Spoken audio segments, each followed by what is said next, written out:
Hello everyone, আজ আমি তোমাদের জন্য একটা দারুণ রেসিপি নিয়ে চলে এসেছি। আজকে রেসিপি আলু দিয়ে পাতলা পাতলা খাসির মাংসের ঝোল। আচ্ছা বলো তো, খাসির মাংস কাদের কাদের প্রিয়? আমার তো খুবই ভালো লাগে। আর তোমাদের অবশ্যই আমাকে কিন্তু কমেন্টে জানাও এক্ষুনি, আর দেরি করো না। আমাদের আবার বুধবার দিনটা কিন্তু খাসির মাংস হয় বাড়িতে, কারণ এই দিনটাতে আমার বাবা কিন্তু বাড়িতে থাকে। এই একটা মাত্র দিন যা সারা সপ্তাহের ক্লান্তি এই একদিনেই মেটাই। আর এই একদিনই বুধবার দিনটাতে কিন্তু বাবার পছন্দের খাবারগুলোই করা হয়, তার মধ্যে কিন্তু খাসির মাংসটা থাকেই।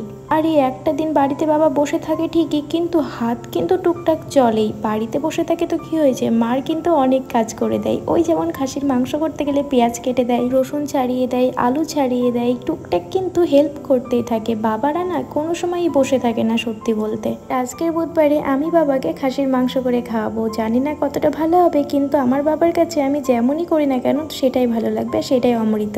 চলো তাহলে তোমাদের কাছে একটু ছোট্ট করে আমি রেসিপিটা শেয়ার করে দিই। প্রথমে আমি কড়াই গরম করে নিয়েছি, কড়াই দিয়েছি তেল, তারপরে দিয়েছি দুটো শুকনো লঙ্কা আর দিয়েছি তেজপাতা ফোড়ন। তারপরে পেঁয়াজগুলোকে দিয়ে হালকার উপরে আমি ফ্রাই করে নিয়েছি। তারপরে পেঁয়াজের মধ্যে দিয়েছি রসুনের কোয়া আর দিয়েছি আদা বাটা জিরে বাটা দিয়ে ভালো করে এবারে কষিয়ে নিচ্ছি কিছুক্ষণ। ওটা রসুন দিয়েছি তো ঠিকই, কিন্তু আমি কিন্তু রসুনের পেস্টটাও দিয়েছি। দিয়ে ভালো করে এবারে নাড়াচাড়া করে বেশ কষিয়ে নিচ্ছি কিছুক্ষণ ধরে। বেশ কিছুক্ষণ কষিয়ে নিয়ে তারপরে দিচ্ছি এখানে আমি লঙ্কা গুঁড়ো, জিরে গুঁড়ো, তারপরে দিচ্ছি এটা হলো মিট মশলা, তারপরে দিচ্ছি পরিমাণ মতো হলুদ গুঁড়ো আর স্বাদ অনুযায়ী পরিমাণ মতো দিচ্ছি নুন। দিয়ে ভালো করে এবারে নাড়াচাড়া করে ভালো করে কষিয়ে নেব।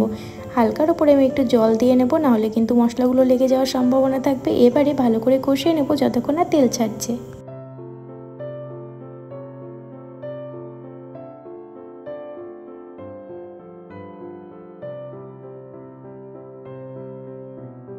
মশলা থেকে প্রচুর তেল বেরিয়েছে। এবারে আমি প্রেসারে আগে থেকে কিন্তু সিটি মেরে নিয়েছিলাম, দিয়ে ভালো করে সিদ্ধ করে নিয়েছি খাসির মাংসগুলোকে। এবারে আমি মশলার মধ্যে দিয়ে ভালো করে নাড়াচাড়া করে নেব।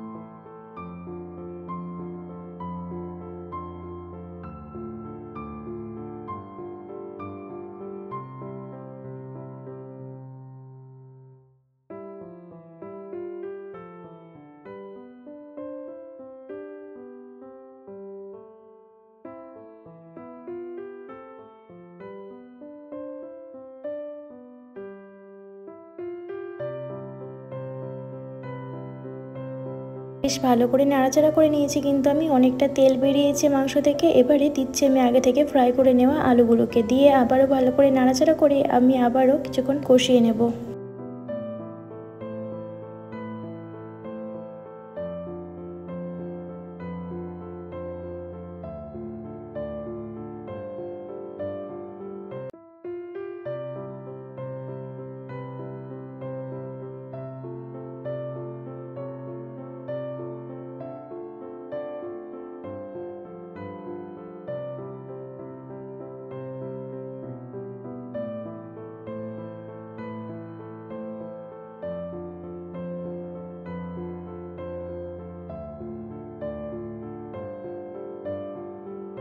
বেশ ভালো করে নাড়াচাড়া করে আমি কিন্তু কষিয়ে নিয়েছি মাংসটাকে। এবারে আমি মাংসটা যেহেতু আগে থেকে সিটি মেরে নিয়েছিলাম প্রেশার কুকারে, যে জলটা ছিল সেই জলটা আমি ফেলে নিই, সেই জলটা এখানে আমি ইউজ করছি। এইভাবে কিন্তু জলটা দিলে মাংসর টেস্টটা কিন্তু আরও বেশি বেড়ে যায়। তার জন্য কিন্তু তোমরা আলাদা করে জল দেওয়ার কোনো প্রয়োজন নেই, যেটাতে সিটি মেরে নেবে সেই জলটা ইউজ করবে।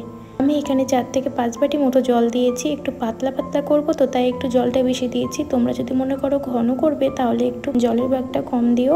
জলটা দিয়ে ভালো করে নাড়াচাড়া করে এবারে বেশ ভালো করে কিন্তু আমি এবারে ফুটিয়ে নেব।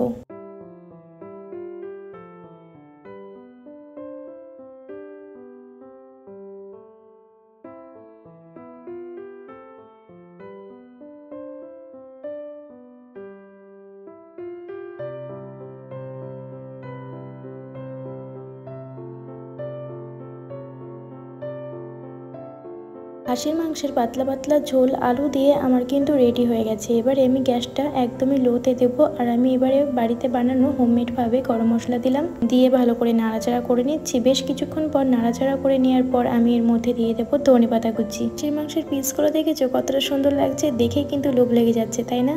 এবারে দিচ্ছি ছোট ছোট করে কেটে ধনেপাতা কুচি। এখানে চাইলে তোমরা 2-1টা কাঁচা লঙ্কাও অ্যাড করতে পারো, যাদের পছন্দ হয় আর কি। আমার খুব একটা স্মেলটা পছন্দ হয় না এক্ষেত্রে, ওই জন্য কিন্তু আমি শুধু ধনেপাতা দিলাম। খাসির মাংসের পিসগুলো আমি বেশ বড় বড় রেখেছিলাম একটু, আর দেখো কত সুন্দর কালার এসেছে তাই না? তোমরা কিন্তু অবশ্যই বাড়িতে এইভাবে বানিও। আমার কিন্তু খাসির মাংসের লাল লাল পাতলা পাতলা ঝোল কিন্তু রেডি। হ্যাঁ, সঙ্গে কিন্তু আলুও আছে।